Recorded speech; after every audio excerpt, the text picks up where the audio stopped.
boa noite. No Globo Repórter, mais um programa do projeto Globo Natureza. A incrível história do renascimento de uma das áreas alagadas mais bonitas do planeta. Esteiros do Iberá, o maior pantanal argentino, vive a inédita experiência de recriar a vida selvagem. Tamanduás, antas, veados campeiros, araras vermelhas, animais reaprendem a viver na mata, a caçar e até a voar. Isis, uma onça brasileira com uma missão especial: repovoar a região onde sua espécie foi extinta. E cientistas já celebram a vitória mais importante, o nascimento dos primeiros filhotes de onça depois de 70 anos. É o maior pantanal da Argentina. Uma das mais belas regiões alagadas do mundo. Delicada e selvagem.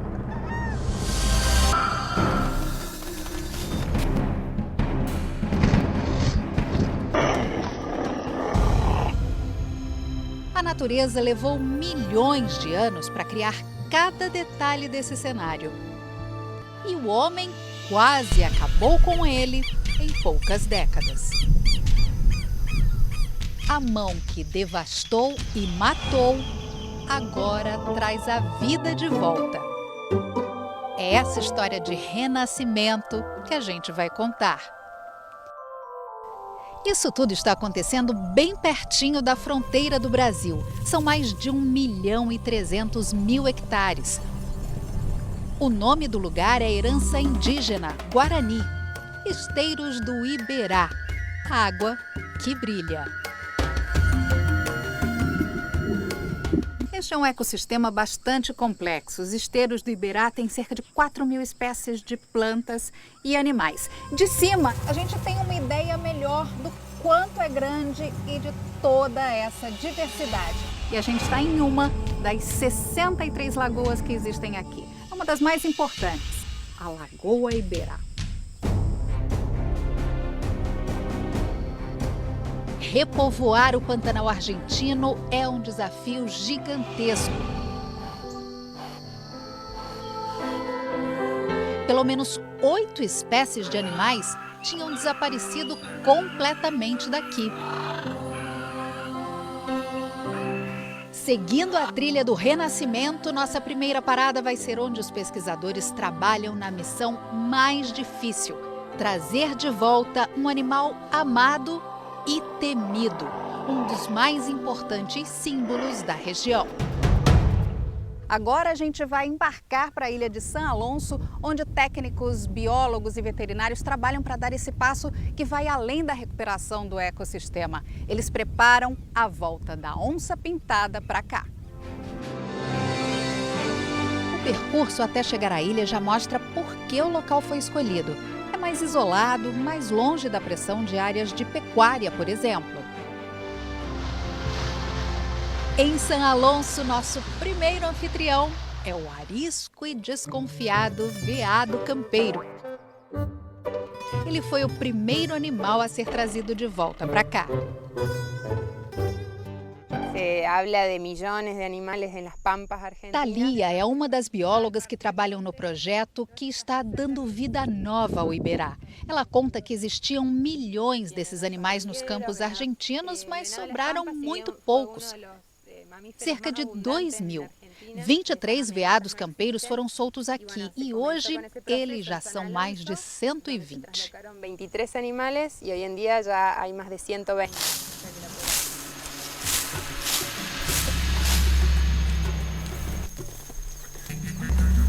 Muitos animais se beneficiam dessa vida em segurança. Que o diga a simpática raposa cinzenta. Jeitinho de curiosa, parece que está sempre procurando alguma coisa. Mas na ilha, grande parte do espaço está reservado para elas. Cada uma tem sua casa, com estímulos para que não se estressem nem fiquem entediadas. São 2 machos e 3 fêmeas que vieram para cá graças a um esforço científico que cruzou fronteiras e começou em 2010.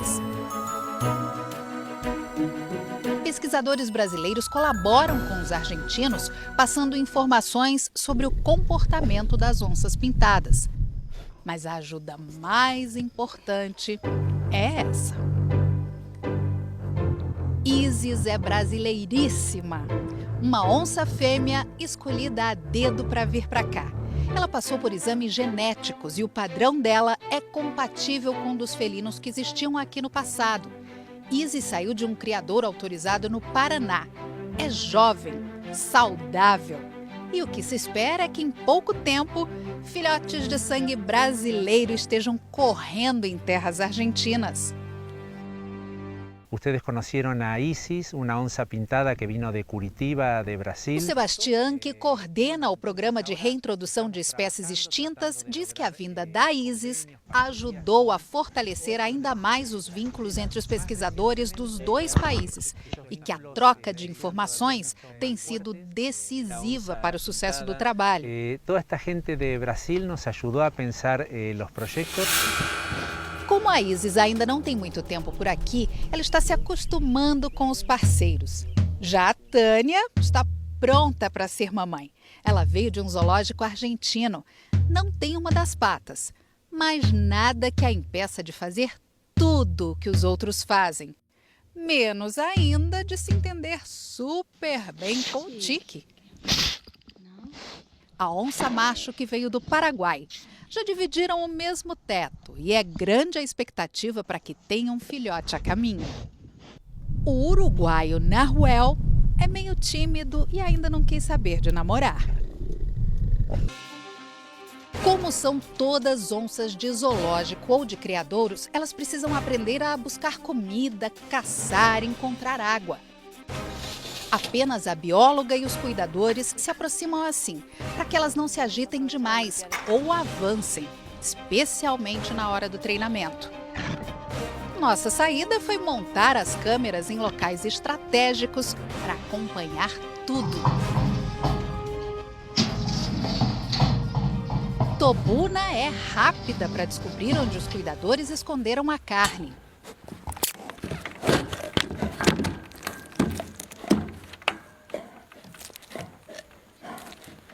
Pode parecer estranho, mas é assim mesmo. Animais poderosos, do topo da cadeia alimentar, precisam aprender a caçar para ensinar aos filhotes.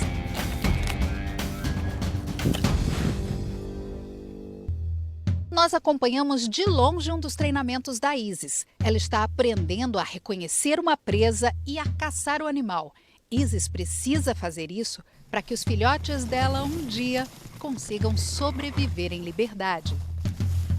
Apesar de criada em cativeiro, o instinto animal foi mais forte. Isis caçou a presa com rapidez. As onças são pesadas frequentemente.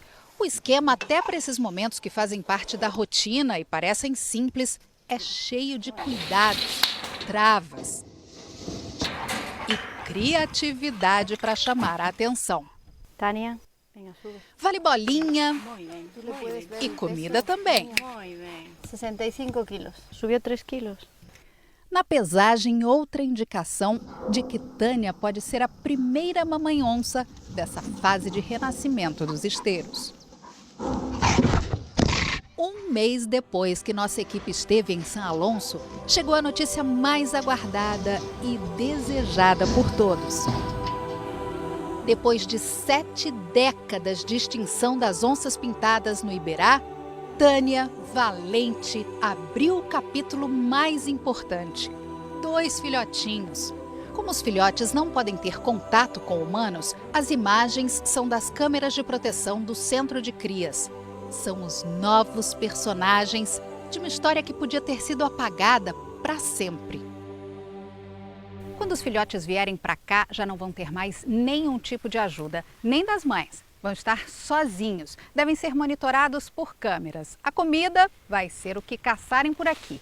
E o local tem tudo que os filhotes vão encontrar no Iberá. Nessa área de 300 mil metros quadrados, eles devem passar cerca de 1 ano. Vai ser o último estágio antes de serem soltos. Os filhotes vão ser livres, mas esses papais e mamães nunca poderão ser soltos. Eles não saberiam como sobreviver na natureza sem a ajuda do homem. A missão deles é gerar e preparar os filhotes. Esses, sim, vão refazer a história dos esteiros do Iberá.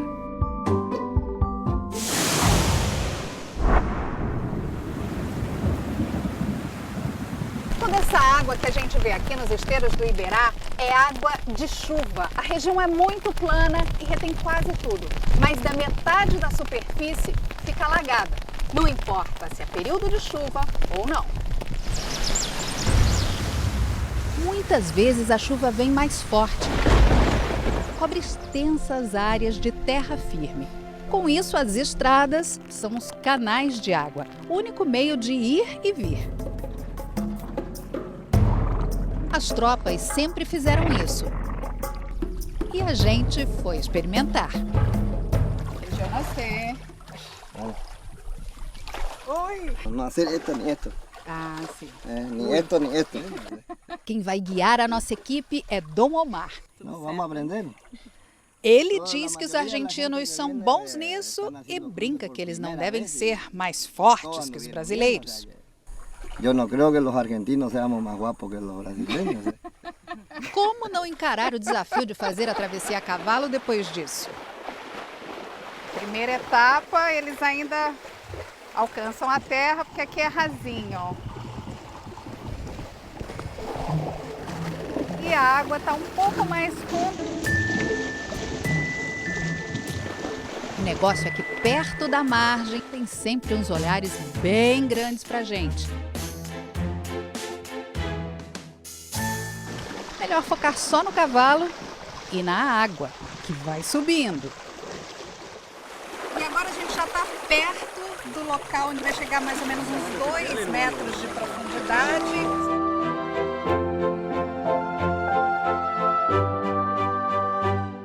Agora já vamos começar a nadar com os cavalos. Vamos ver se dá certo.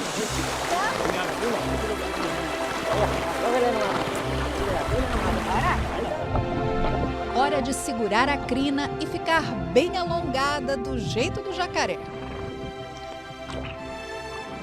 Devagar, vou mais para trás para não pesar no pescoço do cavalo e não incomodar o animal. Quando fica mais fundo, a gente tem mesmo é que segurar no rabo do bicho. De cima, a gente percebe a dificuldade que é essa travessia quando é feita para valer.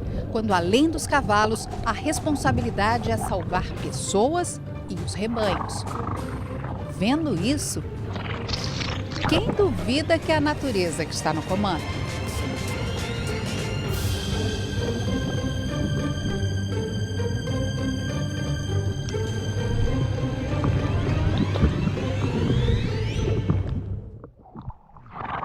Fim da travessia. Tive que perguntar, claro, como nos saímos. Misión cumplida. Bien cumplida. 10 puntos. 10 pontos. Sí, la verdad que... Sabe o que o Omar falou? Nós tiramos nota 10.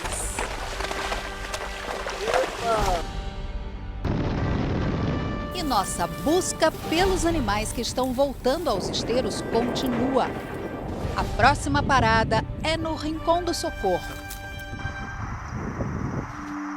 Primeiro tentamos descobrir onde estavam os tamanduás bandeira. Eles não vivem em grupos, dá mais trabalho para encontrá-los, mas não é só.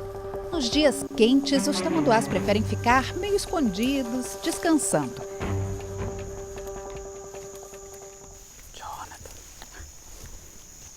Tem que falar baixo, que é para não assustar a Mishki, essa fêmea de tamanduá, que é de um dos primeiros grupos que foram trazidos para cá.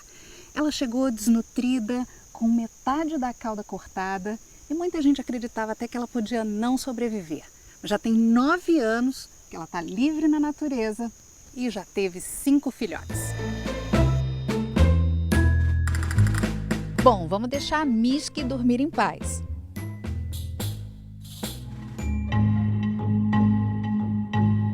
Esse é o lugar onde foram soltos os primeiros tamanduás do projeto de reintrodução de espécies. Libertaram 36. Hoje, existem mais de 100 no Rincón.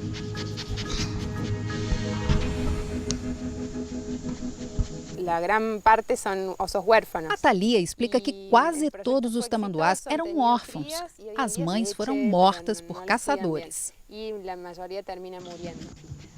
O Alonso ainda está de mamadeira e a cuidadora, a Guite, é quase a mãe.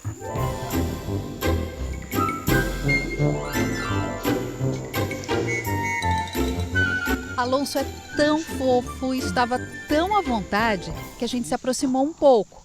O Jonathan, nosso repórter cinematográfico, foi com a câmera pequena mais perto ainda.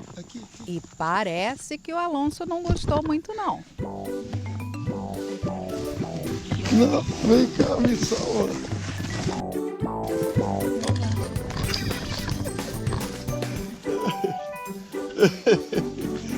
Queria mesmo era ficar sozinho com a mãe adotiva. Na vida em liberdade, os animais se impõem, cada um do seu jeito.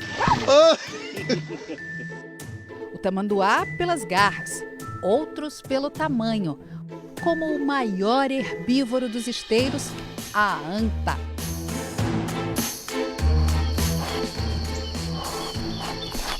No Rincón do Socorro, elas já procriaram. O nome do pequeno é Arandu. Em Guarani, significa sábio. O Tinto anda e faz xixi para demarcar a área dele. O Tinto veio de zoológico, a mesma situação da maioria das antas que agora voltaram a viver nos esteiros. Elas precisam passar por um processo de reeducação alimentar. O Emanuel acompanha toda essa transição. Ele explica que não é fácil para os animais substituírem a alimentação a que estavam habituados no zoológico. No caso das antas, muitas frutas e verduras. Está acostumado a comer banana, manzana, frutas de verduleria. A primeira troca é por ração e depois pelo que elas vão encontrar na vegetação dos esteiros. Que não são tão palatáveis como uma banana. Isso às vezes leva mais de um ano. É dureza. É muito difícil. Nesse comboio segue o mais novo morador do Rincón. Uma viagem de 5 horas desde o centro onde estava em quarentena. É difícil o acesso ao local onde o animal vai passar por um estágio de adaptação. A expectativa é enorme. Gregório começa a sair bem devagarinho. Carinha de desconfiado. Dá uma olhada em volta. Avança um passo. Recua. Observa mais um pouco. E sai decidido para conquistar a vida nova.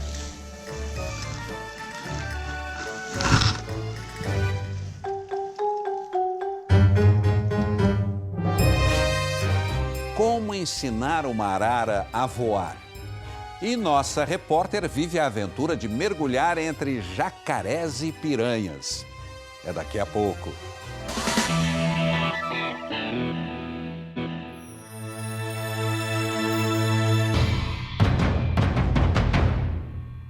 O dia já começa com a intenção de impressionar quem está nos esteiros do Iberá. Junto da paleta de cores do céu, vem a das aves. Uma mistura dessas de passar horas apreciando.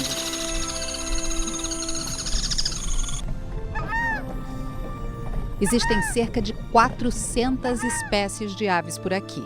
Além de ser deslumbrante de ver, é delicioso de ouvir.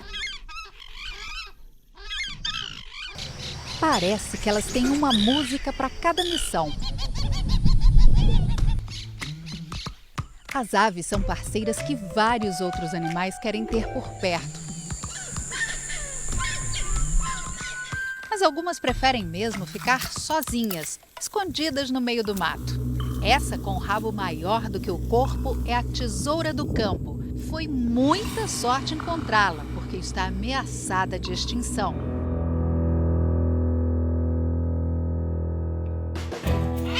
Mais difícil ainda é ver no céu do Iberá uma ave que os brasileiros conhecem muito bem. Ela tinha desaparecido da Argentina. Está começando a voltar para casa. A arara vermelha. Todas as que vieram para cá eram mascotes ou estavam nas mãos de traficantes de animais. Algumas chegam aqui sem nem saber voar. No viveiro, sobem e descem pela tela usando apenas o bico e os pés. Os técnicos em manejo de animais e os biólogos montaram um programa inovador de preparação física para as araras. Abre-se a cortina para o treinamento. Vai começar a musculação. As araras são estimuladas a voar de um ponto ao outro do viveiro pelo som. Elas têm que fortalecer os músculos, especialmente os das asas.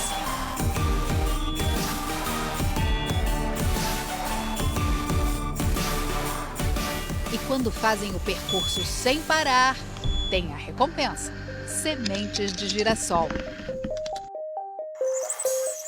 Toda manhã são pelo menos 35 idas e vindas para cada uma.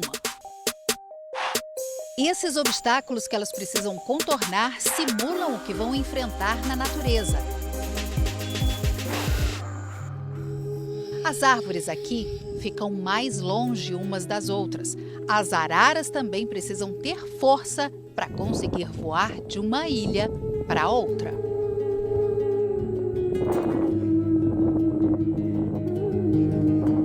Tem outro treinamento importante: sobrevivência na mata. Ele foi planejado por um especialista em comportamento animal. Quando a tela desce, as aves assistem a uma cena chocante: uma arara empalhada sendo atacada por um gavião. O ataque é de mentirinha, mas elas observam mesmo. É a forma de mostrar que aqui também existem predadores.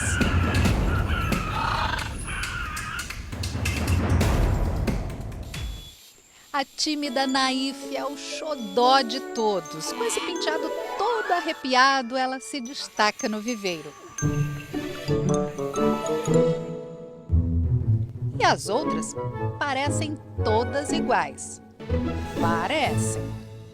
E o que a Noélia está explicando é que ela diferencia porque cada um tem as linhas da cabeça que são diferentes, tem o padrão do bico que é diferente, os olhos também são diferentes e tem o comportamento também. São animais muito inteligentes e aí cada um tem a sua mania, tem o seu jeito diferente até de se posicionar aqui nessa jaula onde eles ficam temporariamente. Então é isso, cada um é diferente do outro, sim. E lá vamos nós na trilha, no meio da pradaria de novo. Agora está muito cerca. Este projeto, que tem 3 anos, já colocou no céu dos esteiros 11 araras vermelhas, mas nada de filhotinhos.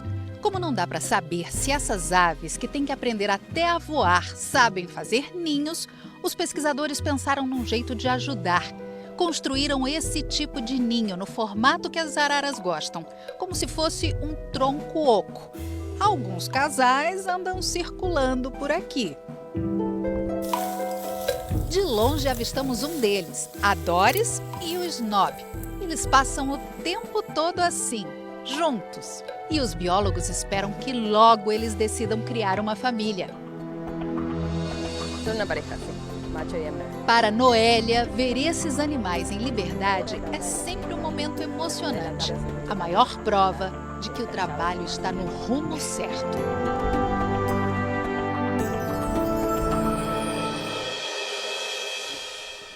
A nossa equipe agora está na parte sul dos esteiros. A missão do dia é chegar até a nascente do rio Corrientes, que recebe parte da água da chuva aqui dos esteiros.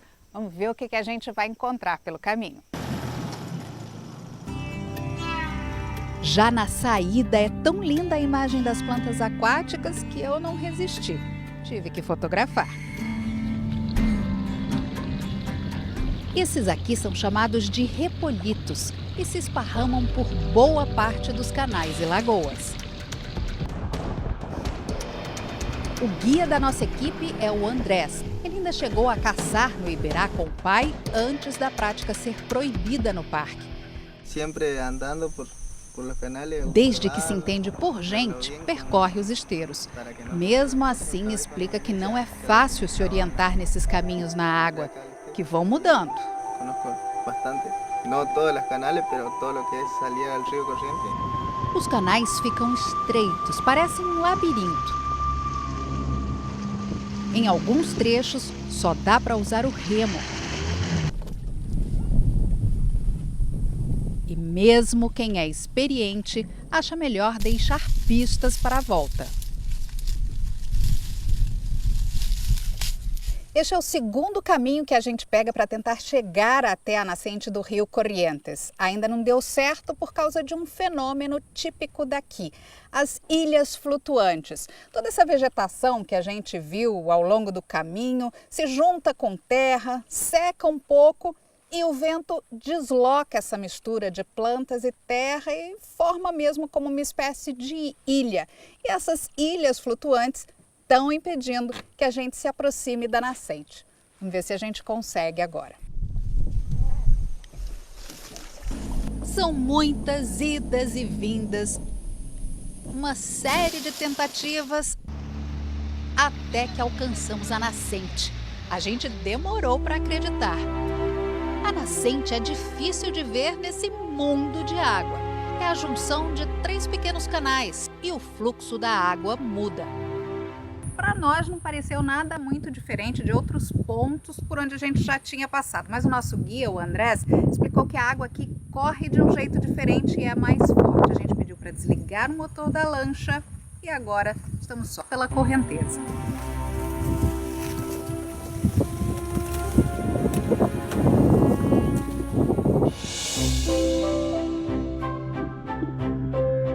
Folhas dos mais diversos tamanhos, as mais incríveis nuances de verde, sem falar na delicadeza colorida das flores. Olha as florzinhas brancas. Não seria exagero renomear o Riacho Carambola de Riacho das Flores.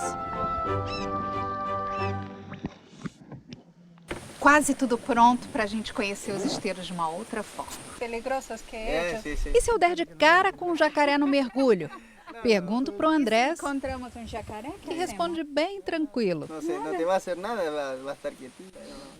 Olha que eu tenho marido e filha me esperando em casa. Eu tenho hija, tenho marido, cuidado. Agora é respirar fundo, descer da lancha e descobrir um pedacinho subaquático dos esteiros. A equipe vai me avisando quando fico muito perto da margem, que é onde nadam os jacarés. O meio é o lugar mais seguro. Tá pensando que o perigo era apenas os jacarés? Pois também tem piranhas aqui. E eu fui atrás, confesso que sem saber. Mas no fundo, na areia, dá para ver uma raia de água doce. E quando menos espero, um bicho bem maior me ultrapassa a toda velocidade. Uma capivara bem grandinha e super ágil. Peixes foram poucos, mas eu posso dizer que nadei com uma capivara, gente. Passou do meu ladinho. Não tem peixe porque o jacaré come todos os peixes. Então, é porque tem muito jacaré. Já a gente mergulhou, tem muito jacaré. Bom! De volta à terra firme, sãos e salvos. E logo damos de cara com uma espécie que só sai da toca quando começa a escurecer. Parece um coelho, mas é a biscacha.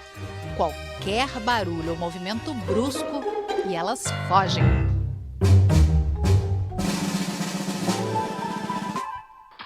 Mas a gente queria mesmo era encontrar os catetos, um dos bichos que não eram vistos por aqui havia 50, 60 anos. Não foi fácil, eles são tímidos. Mas como era hora do jantar... a pimenta foi a primeira a se chegar. Mais um pouquinho de comida e o restante da família também veio. Como terreno abierto, com a ganaderia. Emanuel conta que esse campo foi muito explorado pela pecuária e isso contribuiu para a extinção dos catetos. Essa é uma espécie acompanhada com muita atenção pelos pesquisadores, porque em 2 anos de trabalho nasceram apenas 6 filhotes. Já era hora de ir embora e olha quem cruza nosso caminho outra vez. Agora são 2 raposas, no maior clima de romance. Dá até para pensar que tem influência ali de cima. La luna ci chiama dal mare. Uma cidade de 6.000 habitantes e mais de 70 capelas erguidas pelos próprios moradores, a maioria dedicada a santos populares. Veja daqui a pouco.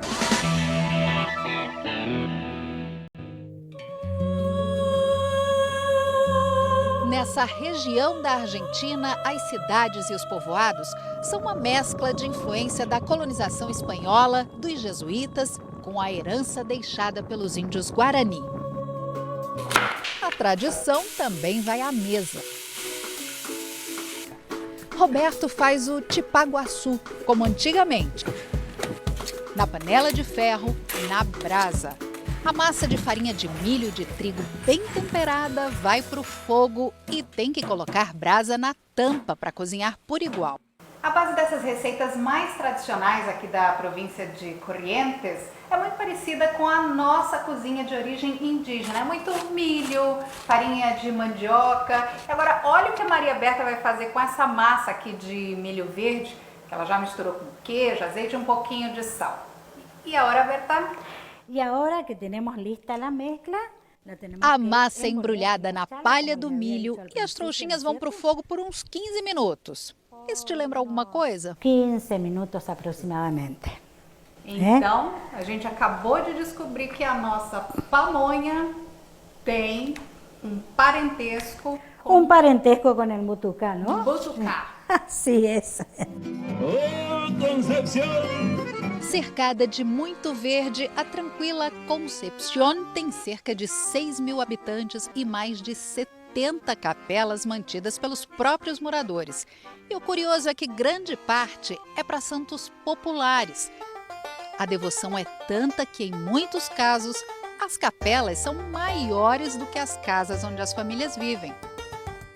Nessas capelas, nas casas dos moradores, algumas imagens são bem pequenas, para que a dona possa, se quiser, levar para onde for. Mas tem uma maneira muito respeitosa, especial de carregar essas imagens e a Julia vai contar como é essa maneira respeitosa de levar como nas relíquias. Ela diz que essas relíquias têm que caber na palma da mão ou no bolso, para serem carregadas sempre junto do coração e livrar o devoto de qualquer mal. Para que não lhe passe, nunca lhe suceda nada. A família é devota de Antônio Maria, um dos santos populares mais famosos aqui. Ele era um homem do campo, vivia nos esteiros. Dizem que roubava dos ricos para repartir com os pobres e que tinha poder de curar doenças do corpo e da alma. Dos santos que têm a bênção do Vaticano, São Baltazar tem uma das maiores capelas. É um dos reis magos que seguiram a estrela de Belém até o menino Jesus. A capela de Dona Ana também passa de geração em geração e é um dos locais de festa no Dia de Reis, 6 de janeiro. Uma festa centenária, com muita comida e música. Que depois do almoço empieza o baile. O baile é o chamamé. Na origem, uma oferenda dos índios aos deuses. O ritmo é típico da província de Corrientes e é candidato a virar patrimônio cultural da humanidade. Ele é animado com momentos próprios para o cavalheiro se exibir. Para descansar os pés e esquentar o coração, o chamamé romântico. Casal que não se solta e dança o tempo todo, pode saber, começou a namorar num baile de chamamé, como Walter e Lucrécia. Eles se orgulham do amor que têm à terra deles. Para nós é orgulho enorme acá defender o chamamé.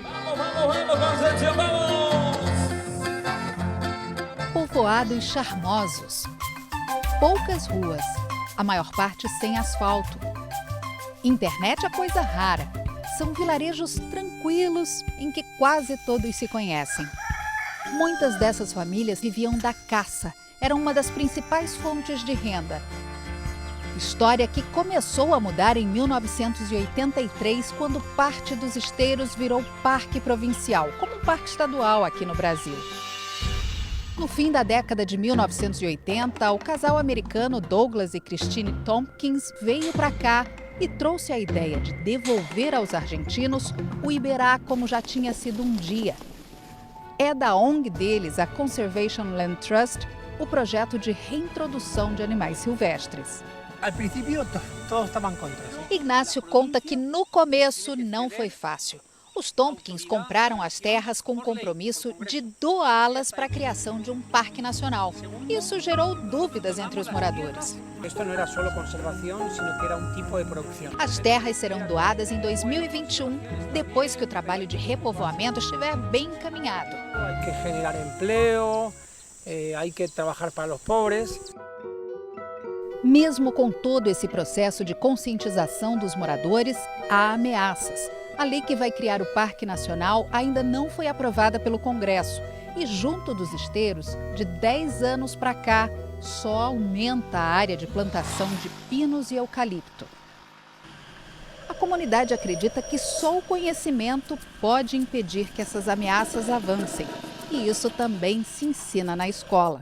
Em San Miguel, as crianças têm palestras com biólogos dos parques nacionais para explicar a importância de preservação dos esteiros.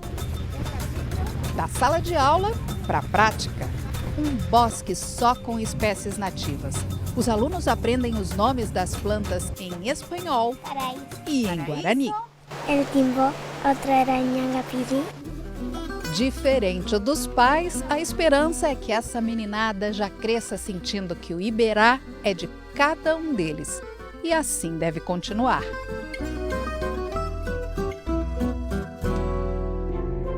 Como manter vivo o Pantanal ameaçado? Os jovens argentinos se preparam para mostrar ao mundo o seu valioso patrimônio natural. Voltamos já já.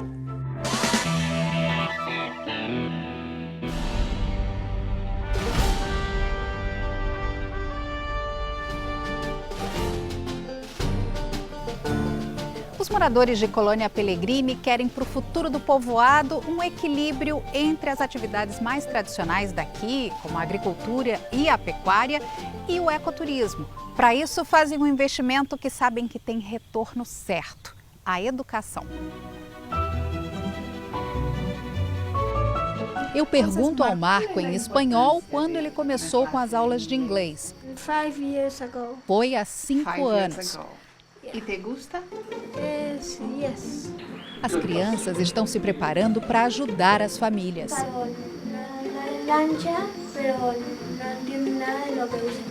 Ele disse pra gente que é importante para a formação de uma nova geração de pessoas que vai receber os turistas, que não adianta hoje os turistas saírem numa lancha para conhecer o lugar e não entenderem nada do que o guia vai falar, porque o guia só fala espanhol. No restaurante dos pais de Alexia, é ela quem fala e anota os pedidos dos estrangeiros. O professor é voluntário. Alex Pride é britânico e depois de aposentado decidiu correr o mundo ensinando inglês. Do you have any money? No, teacher, I do not have any money. A história que está sendo construída aqui confirma que aliar o resgate de valores e saberes tradicionais com o conhecimento tecnológico e científico pode trazer um ecossistema inteiro de volta à vida. Tânia e a família dela são a maior prova desse renascimento. Os filhotinhos estão crescendo saudáveis, fortes e fazem pulsar sangue novo nos esteiros do Iberá.